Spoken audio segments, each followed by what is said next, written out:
कामना अपने छोटे से परिवार के साथ उत्तर प्रदेश के सोनभद्र शहर में रहती है। हाल ही में वो अपने बेटे श्लोक की शादी नंदिनी नाम की लड़की से करा देती है, मगर शादी के बाद अपने बेटे में आए बदलाव को वो स्वीकार नहीं कर पाती। बेटा श्लोक, आज तो ऑफिस से घर इतनी जल्दी कैसे आ गया? क्या करता माँ, नंदिनी जिद कर रही थी तो आना पड़ा। तो क्या बहू रोज ऑफिस से जल्दी आने को बोलेगी और तू आ जाएगा? अब ऐसी बात नहीं है माँ, दरअसल वो चाहती है कि आज हम कहीं बाहर घूमने चले, तो बस इसीलिए मैं मना नहीं कर पाया और आ गया। श्लोक की ये बातें कामना को जरा भी रास नहीं आती और वो बिना कुछ बोले अपने कमरे में चली जाती हैं। माँ के इस व्यवहार को देखकर श्लोक भी सोच में पड़ जाता है। ये माँ को अचानक क्या हो गया है? श्लोक सोच ही रहा होता है, तभी वहां नंदिनी आ जाती है। श्लोक, आप आ गए ऑफिस से? अब तुमने इतने प्यार से बुलाया तो कैसे नहीं आता। तो श्लोक साहब, आज हम डिनर भी बाहर ही करेंगे। अरे लेकिन माँ को भी साथ ही ले चलते हैं ना, वो होंगी तो और भी ज्यादा मजा आएगा। श्लोक और नंदिनी कामना के कमरे में जाते हैं। माँ आप तैयार हो जाइए, हम सब आज बाहर घूमने चल रहे हैं। क्या सच में तुम लोग मुझे भी अपने साथ लेकर चल रहे हो? तो और क्या, हम लोग आपके बिना कहीं जा सकते हैं भला? चलिए ना मम्मी जी, अब फटाफट से तैयार हो जाइए आप। कामना झट से तैयार होकर श्लोक और नंदिनी के साथ चल देती है। तीनों मार्केट के लिए निकल पड़ते हैं, जहां रास्ते में नंदिनी श्लोक का हाथ पकड़ते हुए चलती है। अपने बेटे और बहू को इस तरह साथ चलता देख कामना उन्हें टोकती है। अरे हाथों में हाथ डालकर क्यों चल रहे हो तुम दोनों? ये तुम दोनों का बेडरूम नहीं, हमारी गली है, मोहल्ला है, जहाँ लोग एक चीज देखते हैं और चार बातें बोलते हैं। अब भी ना मम्मी, नंदिनी मेरी बीवी है, अब उसका हाथ नहीं पकड़ूंगा तो फिर किसका पकड़ूंगा? और फिर लोगों के बारे में सोचना ही क्यों है? हाँ, अब मेरी बात कहाँ मानोगे तुम? बीवी जो आ गई है तुम्हारी। नहीं माँ जी, आप गलत समझ रहे हो। अरे रहने दे बेटा, जिस उम्र में तुम लोग हो ना, उस उम्र से मैं भी निकल चुकी हूँ, लेकिन मैंने तो कभी कोई ऐसी हरकत नहीं की। कामना की बातों से दोनों का दिल दुख जाता है और पूरे रास्ते वो दोनों एक दूसरे से दूरी बनाकर चलते हैं। अगले दिन, नंदिनी खाना बना के नहीं, बहुत भूख लग रही है। वैसे भी लाई 2 मिनट में। अरे जल्दी कर बहू, मेरे बेटे को ऑफिस के लिए लेट भी हो रहा है। कामना आगे कुछ बोलती इससे पहले ही नंदिनी सभी के लिए खाना ले आती है। सॉरी, आज तुम्हें ऑफिस के लिए देर हो गई। वो क्या है ना, मैं आज तुम्हारे पसंद की पाव भाजी बना रही थी। आज से पहले मैंने कभी बनाई नहीं ना, इसलिए थोड़ा टाइम लग गया। एक पाव भाजी बनाने में तूने इतने घंटे लगा दिए। अरे मुझसे बोल दिया होता, मैं बना देती अपने बच्चे के लिए पाव भाजी। वैसे भी ना श्लोक को सिर्फ मेरे हाथ की पाव भाजी ही पसंद है, किसी और की पाव भाजी की तरफ तो वो देखता तक नहीं। कामना की इन बातों से एक बार फिर नंदिनी निराश हो जाती है। तभी नंदिनी को दुखी देख श्लोक कहता है, माँ आप ये क्या बोले जा रही हैं? नंदिनी प्लीज जल्दी से खाना दे दो, फिर मुझे ऑफिस के लिए भी तो निकलना है। नंदिनी श्लोक और अपनी सास के लिए खाना लगाती है। नंदिनी तुम्हारे हाथों में तो सचमुच जादू है, मैंने आज से पहले कभी इतनी स्वादिष्ट पाव भाजी नहीं खाई है ना माँ? माँ जी, आपने तो खाया ही नहीं, जल्दी से खाकर बताइए ना कैसी लगी आपको मेरी पाव भाजी। हाँ माँ, नंदिनी ने सच में बहुत टेस्टी पाव भाजी बनाई है, एक बार खाकर तो देखिए। नहीं बेटा, मुझे भूख नहीं लग रही, बाद में खा लूंगी मैं। क्या हुआ माँ, कोई बात है क्या? आप कुछ नाराज सी लग रही हैं। नहीं बहू, ऐसी कोई बात नहीं है। तो जाकर श्लोक के ऑफिस का टिफिन पैक कर दे, मैं जरा अपने कमरे में जाकर आराम करती हूँ। नंदिनी को अपनी सास की बातों में हल्का सा रूठापन नजर आता है, लेकिन वो अपनी सास में आए इस बदलाव का कारण नहीं समझ पाती। इसी तरह कुछ दिन बीत जाते हैं। अब कामना को अपने बेटे के मुंह से नंदिनी की तारीफ सुनना जरा भी अच्छा नहीं लगता। एक दिन, अरे कामना बहन, कैसी हो? आज तो बड़े दिनों बाद दिखी। अब क्या बताऊं तुम्हें, आजकल तो कहीं जाने का मन ही नहीं करता। सारा दिन बस बिस्तर पर ही आराम करती रहती हूँ। सच में बहन, तुम्हारा तो भाग्य चमक गया नंदिनी जैसी बहू पाकर।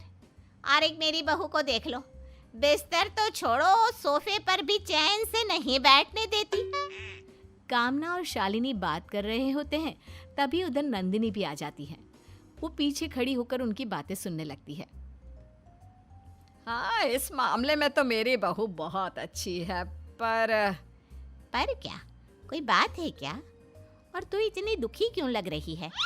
अरे नहीं नहीं, बस ऐसे ही, कोई खास बात नहीं है। अब बता भी दे कामना, क्या पता मैं तेरी कोई मदद कर सकूं। तुम्हें पता है, जब से नंदिनी मेरे घर में आई है ना, तब से श्लोक पहले जैसा नहीं रहा। अब वो बहुत बदल चुका है। और तो और, अब उसे मेरे हाथ का खाना भी पसंद नहीं। दिन रात जब देखो बस अपनी बीवी के गुणगान करता रहता है। तू इस बात से परेशान है? तेरा लड़का तो तब भी ठीक है, जरा मेरे घर आकर देखियो किसी दिन, बीवी के पैर दबाता नजर आएगा तुझे मेरा बेटा। कामना आगे कुछ नहीं कहती। वो चुपचाप अपने घर लौट जाती है। वहीं उनके पीछे खड़ी नंदिनी अपने सास के दिल की बातें जानकर अचंभे में पड़ जाती है। उसे अपने कानों सुनी बातों पर यकीन नहीं होता। वो सोचने लगती है कि आखिर वो ऐसा क्या करे जिससे उसकी सास की शिकायतें दूर हो सके। नंदिनी, कहाँ हो तुम? देखो, मैं तुम्हारे लिए गिफ्ट लेकर आया हूँ। क्या है इसमें? तुम खोलकर खुद ही देख लो।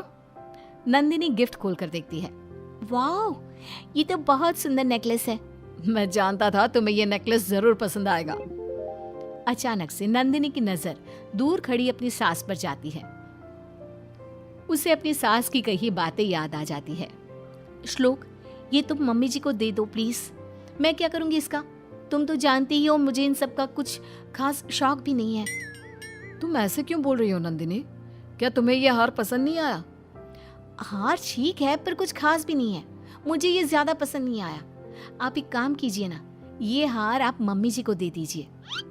श्लोक गुस्से में अपना पैर पटकता हुआ वहां से चला जाता है। कुछ ही देर बाद नंदिनी सभी को खाने के लिए आवाज देती है। नंदिनी सभी की थालियों में खाना परोसती है। नंदिनी, ये आज कैसा खाना बनाया है तुमने? इसमें तो जरा भी स्वाद नहीं है। हाँ बहू, इसमें तो नमक मिर्च मसाले कुछ भी नहीं है। शायद मैं भूल गई होंगी मम्मी जी, मुझे माफ कर दीजिए। लगता है तुम खाना बनाना भूल चुकी हो नंदिनी। माँ, क्या आप दूसरा खाना बना देंगी? बहुत समय हो गया है, आपके हाथ का कुछ खाया भी नहीं है। कामना झट से रसोई में जाकर खाना बनाने लगती है। आधे घंटे बाद कामना सभी के लिए खाना बनाकर ले आती है, जिसे वो सबसे पहले श्लोक को देती है। वाह माँ, आज कितने दिनों बाद आपके हाथों का खाना खाया है। आपके हाथों में आज भी वही स्वाद है जो पहले हुआ करता था। अपने बेटे के मुंह से इतने दिनों बाद तारीफ सुनकर कामना आज बेहद खुश होती है। नंदिनी भी ये सब देखकर मन ही मन बहुत खुश होती है। खुश भी क्यों ना हो, आखिरकार उसकी मेहनत रंग जो ला रही है। अगले दिन, माँ, आज भी प्लीज आप ही खाना बना दीजिए। कल के बाद तो नंदिनी के हाथ का खाना खाने का मन ही नहीं कर रहा। हाँ हाँ बेटा, क्यों नहीं, मैं अभी तेरे फेवरेट आलू के पराठे बनाकर लाती हूँ। कामना अब खुश रहने लगी थी। और खुश भी क्यों ना हो, अब उसे उसका पहले वाला बेटा जो मिल गया था। लेकिन जितना श्लोक अपने माँ के करीब आ रहा था, उतना ही वो नंदिनी से दूर होता चला जा रहा था। कामना को भी अब उन दोनों के बीच की ये दूरी खलने लगी थी। एक दिन, नंदिनी बेटा, जरा श्लोक के लिए चाय बना कर ले आ। नंदिनी चाय बनाने के लिए रसोई की तरफ जाती है, जहाँ कामना भी उसके पीछे पीछे चल देती है। जहाँ वो देखती है कि नंदिनी श्लोक की चाय में जानबूझकर चीनी की जगह नमक डाल रही थी। अरे ये क्या कर रही है नंदिनी? तुमने श्लोक की चाय में नमक क्यों मिलाया? वो माँ जी, मेरा ध्यान नहीं था। क्यों झूठ बोल रही है बहू? मैंने देखा तूने जानबूझकर चाय में चीनी की जगह नमक डाला। अब बता, तू ऐसा क्यों कर रही है? माँ जी, मैं ये सब आपके लिए ही तो कर रही हूँ। आपको लगता है ना मेरे आने के बाद से श्लोक आपसे दूर हो गए हैं, तो बस मैं उन्हें फिर से पहले वाला श्लोक बनाना चाहती थी। अपनी बहू के मुंह से ये सब सुनकर कामना की आंखें भर आती है। तुझे ये सब किसने बताया पगली? उस दिन मैं जब मार्केट जा रही थी तब मैंने आपकी सारी बातें सुन ली थी मम्मी जी। मतलब तू मेरे कारण अपना बसा बसाया घर तबाह करने चली थी? मुझे माफ कर दे बहू, मुझसे बहुत बड़ी भूल हो गई। मेरा बेटा तेरा पति भी है, इस बात को मैं भूल ही चुकी थी और उसमें आए बदलाव को स्वीकार ही नहीं कर पा रही थी। लेकिन अब मुझे समझ में आ चुका है कि समय के साथ साथ ये बदलाव भी ज़रूरी होता है। कोई बात नहीं मम्मी जी, मुझे आपसे कोई शिकायत नहीं है। सचमुच मैं बहुत भाग्यशाली हूँ जो मुझे तेरे जैसी बहू मिली।